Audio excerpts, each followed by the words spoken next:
अस्सलाम वालेकुम। वालेकुम वालेकुम मियाँ, क्या बात है, आज तो हमारे बुलाने के बगैर ही तुम यहाँ आ गए हैं? अबू वो ऑफिस से आके थक जाता हूँ। हाँ मियाँ, थक जाते हो गए, लेकिन तुम्हें याद है जब मैं दफ्तर से वापस आया करता था तो तुम दोनों भाई कूद के मेरे कंधों पे और मेरी गोद में सवार हो जाते थे और फिर जिद करते थे कि हमें पार्क जाना है, हमें मार्केट जाना है, हमें ये खिलाएं, हमें वो खिलाएं, और हमने तो कभी बुरा नहीं मनाया था भाई। छोड़े नईम साहब, अब तो ये खुद बाल बच्चों वाला है। हम भी बच्चों वाले थे अतिया बेगम, लेकिन हमने बच्चों को कभी अपने माँ बाप पे तरजीह नहीं दी थी। जमाना बदल गया है और वैसे भी रिश्ते जोर जबरदस्ती के तो नहीं होते। अब तो जो है सो है। अब बाल बच्चे पहले हैं और माँ बाप बाद में। खैर आंटी, आपके लिए भी आपकी एक ही औलाद है। फरीद के बारे में इस घर में सोचता ही कौन है? रक्षी तुम चुप करो। अच्छा कैसे आना हुआ? अबू आपने ये घर गिरवी रख दिया है? अच्छा तो आपको खबर हो गई है? हाँ मेरा घर था, मैंने गिरवी रख दिया। लेकिन अबू इतना बड़ा फैसला आप अकेले कैसे? मुझे अपने बेटे की तालीम के लिए पैसे चाहिए थे और तुमने क्योंकि हाथ नहीं पकड़ाया, लिहाजा जो मुझे बेहतर लगा मैंने कर दिया। लेकिन आपने ये सोचा है कि गिरवी से घर कैसे छुड़वाएंगे हम? इसकी फिक्र करने की आपको जरूरत नहीं है। सफीर की तालीम पूरी होने वाली है, उसे नौकरी मिल जाएगी और मैं आहिस्ता आहिस्ता घर छुड़वा लूंगा। अगर इसके बाद कोई भी मसला होगा तो उसके जिम्मेदार हम नहीं होंगे, क्योंकि जिसके लिए घर गिरवी रखवाया गया है वो ही इसका पूरा कर्ज उतारेगा। क्या हुआ भाभी?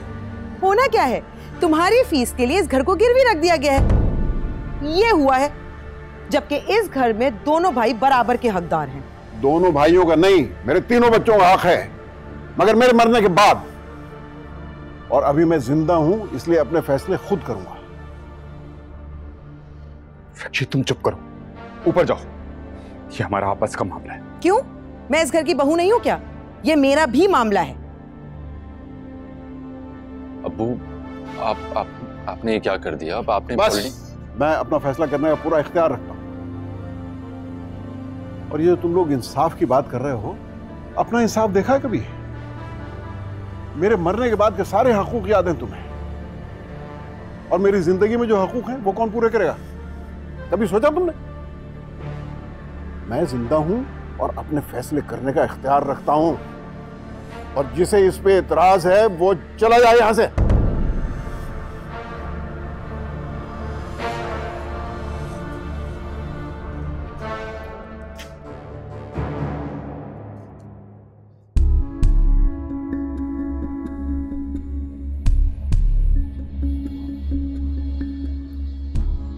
देखा फरीद, अंकल ने किस तरह से। यार बस भी कर दो, और तुम्हें अब्बू से जबान चलाने की क्या जरूरत थी? देखे फरीद साहब, अपने माँ बाप की ज्यादतियों का गुस्सा ना मुझ पे निकालने की जरूरत नहीं है, समझ आइए आपके? बात करना फजूल है।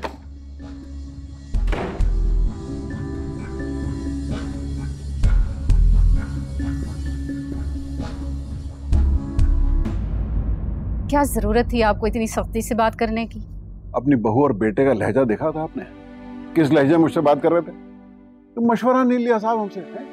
कौन है आप मशवरा देने वाले? पर अब्बू आपको घर वाकई गिरवी नहीं रखना चाहिए। तुम चुप रहो, मेरा बाप बनने की कोशिश मत करो, मेरी औलाद ही रहो, समझे? पर अब्बू मेरी पढ़ाई पर ऑलरेडी कितना खर्चा हो चुका है, क्या क्या बेचा है आपने? नुकसान पर नुकसान ही हो रहा है। पढ़ाई पे खर्च करने से नुकसान नहीं होता बेवकूफ, ये इन्वेस्टमेंट है, और ये इन्वेस्टमेंट मैं अपने मुस्तकबिल के लिए कर रहा हूं। पर फिर भी अब्बू मुझ पर बहुत बोझ है सबका। मैं कोई ट्यूशन पढ़ा सकता हूँ, कोई काम कर सकता हूँ जिससे आपका हाथ बटा सकूं।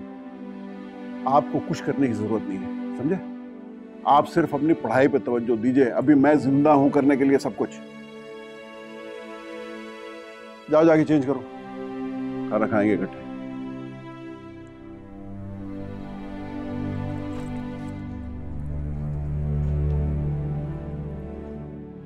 हर बंदा अफलातून है इस घर में।